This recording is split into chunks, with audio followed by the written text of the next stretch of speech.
आप सुन रहे हैं पारिवारिक समस्याएं और उसका समाधान।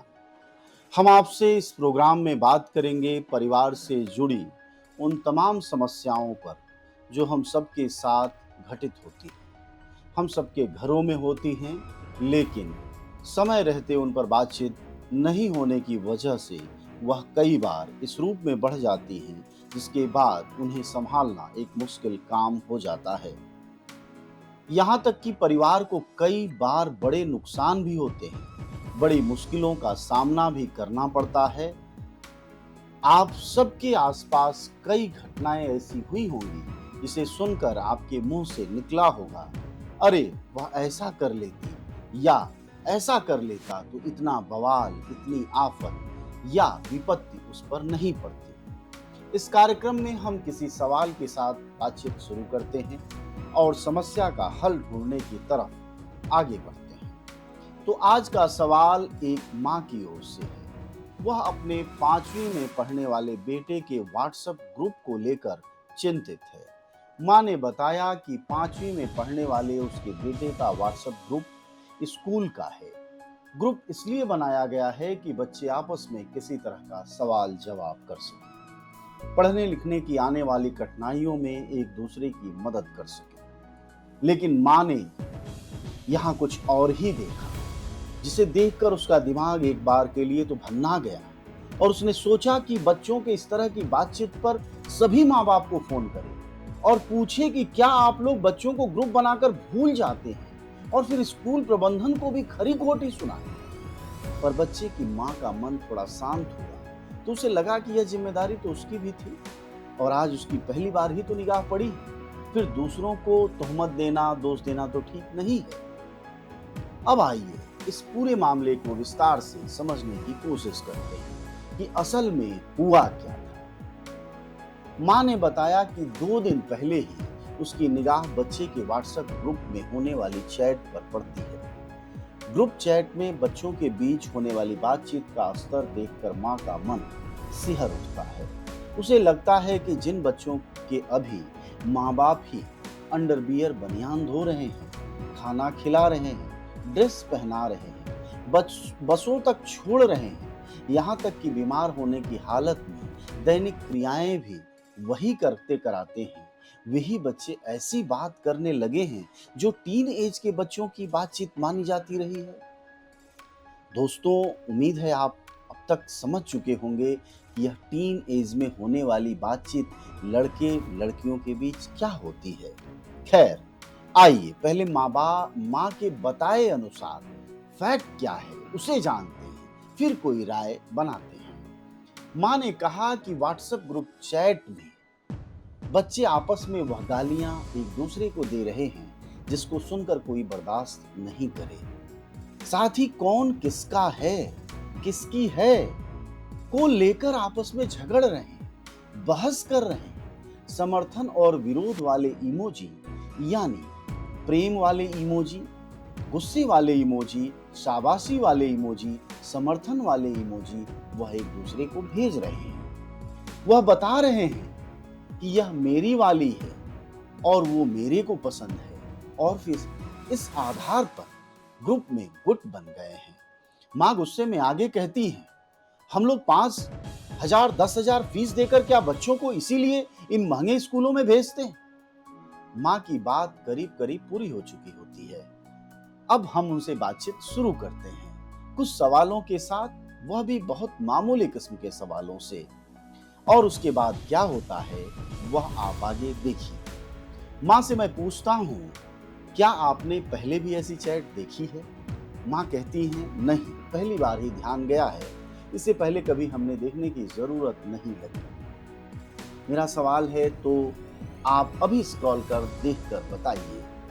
माँ देखती हैं, कुछ देर लगता है उसमें, फिर वो बताती हैं, बीच बीच में ऐसी बातचीत है। फिर मैं कहता हूँ, यानी पढ़ाई लिखाई के बारे में भी बच्चे बातचीत कर रहे हैं। माँ कहती है, हाँ वह तो कर ही रहे हैं, पढ़ने के लिए ही तो ग्रुप है। फिर मैं पूछता हूँ, कोई नहीं, आप शांत होकर कुछ और सवालों के जवाब दें। क्या सभी बच्चे ऐसी बातचीत कर रहे हैं या कुछ कर रहे हैं? माँ कहती है, नहीं, कुछ बच्चे। माँ ने करीब करीब हमारे सभी सवालों के जवाब दे दिए हैं। अब हमारी बारी है कि समस्या को कैसे समझा जाए और उस पर ऐसी स्थिति में माँ बाप क्या एक्शन लें। तो दोस्तों, माँ की पूरी बातचीत हमने आपको बताई कि उस माँ की चिंता क्या है, लेकिन उस माँ की चिंताओं से ही कुछ बात निकलकर सामने आ रही है। जैसे वह व्हाट्सएप ग्रुप में सिर्फ बच्चे इस तरह की बातें नहीं कर रहे हैं, दूसरी कि सभी बच्चे ये बातें नहीं कर रहे हैं, तीसरी बात कि क्या ऐसी बातचीत हमारे मानव इतिहास में, सभ्यता के इतिहास में पहली बार हो रही है या पीढ़ी दर पीढ़ी होती रही है, बस इसके साधन और संसाधन बदल गए हैं। पहले की पीढ़ियों में चूंकि माँ बाप के पास हाथ में मोबाइल नहीं था और ऐसा ग्रुप चैट नहीं था, इसलिए उसको वह जान नहीं पाते थे। यानी इससे हमको यह समझना चाहिए कि ये समस्या कितनी गंभीर है या मामूली है।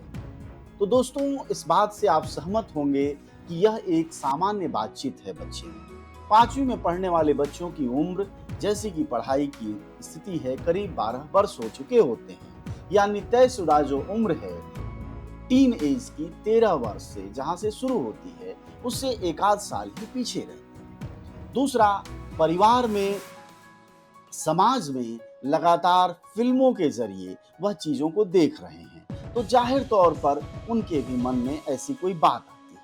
अब सवाल ये उठता है कि क्या यह इतना गंभीर विषय है या इसको यूं ही जाने दिया जाना चाहिए। तो ऐसी स्थितियों में जो जानकार हैं, जो पारिवारिक मसलों के जानकार हैं, उन सभी लोगों की राय होती है कि बच्चों को इस मामले में प्यार से समझाइए, उसको हल्के में लीजिए और बताइए कि पूरी जिंदगी पड़ी है। और खुद भी, जैसे इस माँ की चिंता है कि बच्चे आपस में गालियां दे रहे हैं, सवाल यह है कि गालियां देने वह मंगल ग्रह पर तो गए नहीं थे सीखने, बल्कि परिवार में, पड़ोस में जो गालियां हैं वह तो रहेंगी। फिर उसको कैसे डिलीट कर दिया जाए और एक ऐसा बच्चा तैयार किया जाए जो गाली गलौज बिल्कुल ना हो, यह भी आसान काम नहीं है दोस्तों। इसलिए माँ की जो समस्या है, आप सब समझ पा रहे होंगे कि कोई बड़ी समस्या नहीं है। सिर्फ जैसे माँ ने पहली बार ग्रुप चैट देखा है, बीच बीच में ऐसी सभी माँओं को, सभी परिवार के माँ बाप को बच्चों के इस तरह के व्हाट्सएप ग्रुप्स को देखते रहना चाहिए और उनमें अगर कुछ लगता है तो टोकते रहना चाहिए, न कि बहुत बड़ा बखेड़ा शुरू करना चाहिए। जैसा कि शुरू में जब इसी माँ ने देखा कि इसके बच्चे किस तरह की बातचीत कर रहे हैं व्हाट्सएप ग्रुप चैट में, तो इन्होंने सबसे पहले क्या सोचा कि अन्य माँ बाप को फोन करें, स्कूल को फोन करें, तो कितना बड़ा बखेड़ा हो जाता है। और हर बखेड़े की गारंटी नहीं है कि बच्चा सुधरेगा, लेकिन इतनी गारंटी जरूर है दोस्तों कि इससे बच्चे के मन पर असर पड़ेगा। इसलिए बच्चों के मामले में हमेशा वेट एंड वॉच करना चाहिए। नैसर्गिक रूप से बच्चे अच्छे होते हैं, वह सब कुछ हमारे आबो हवा, यानी जिसको पर्यावरणीय, पारिवारिक पर्यावरण कहते हैं, उस पर निर्भर करता है। इसलिए इस माँ की समस्या के जरिए हमने उन बच्चों के माँ बाप से बात करने की कोशिश की, समझने की कोशिश की और समझाने की असल में यह कोई समस्या नहीं है। और उम्मीद है कि वह माँ जिन्होंने हमें अपनी समस्या भेजी है, वह भी इस बात से सहमत होंगी कि सबसे जरूरी होता है पारिवारिक माहौल और साथ ही उसके दोस्तों की स्थितियां।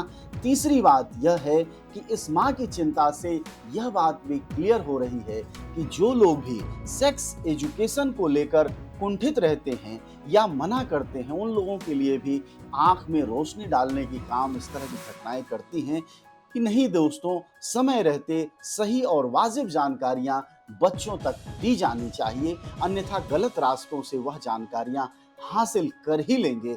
और सबसे बड़ी बात यह है कि अभी के दौर में जबकि इतनी ज्यादा खबरें, इतनी ज्यादा जानकारियां और इतने स्रोत हैं अनगिनत, जिस पर आप कोई पाबंदी नहीं लगा सकते, इसलिए हमेशा अपनी तरफ से ही जानकारी बच्चों को समय रहते दे दीजिए, जिससे कि वह सही और गलत का चयन कर सकें। और आप सभी जानते हैं कि ज्ञान वह रास्ता है, जानकारी वह रास्ता है जो सही और गलत के निर्णय लेने में हमेशा आपके साथ, आपके दोस्त की तरह, किसी अपने की तरह खड़ी रहती है। ये प्रोग्राम हमारा आपको कैसा लगा, हमारी बातचीत कैसी लगी, आप हमें जरूर बताइएगा। साथ ही अगर आप लोगों को भी कोई समस्याएं हैं तो हम जरूर इस मसले पर बातचीत करेंगे।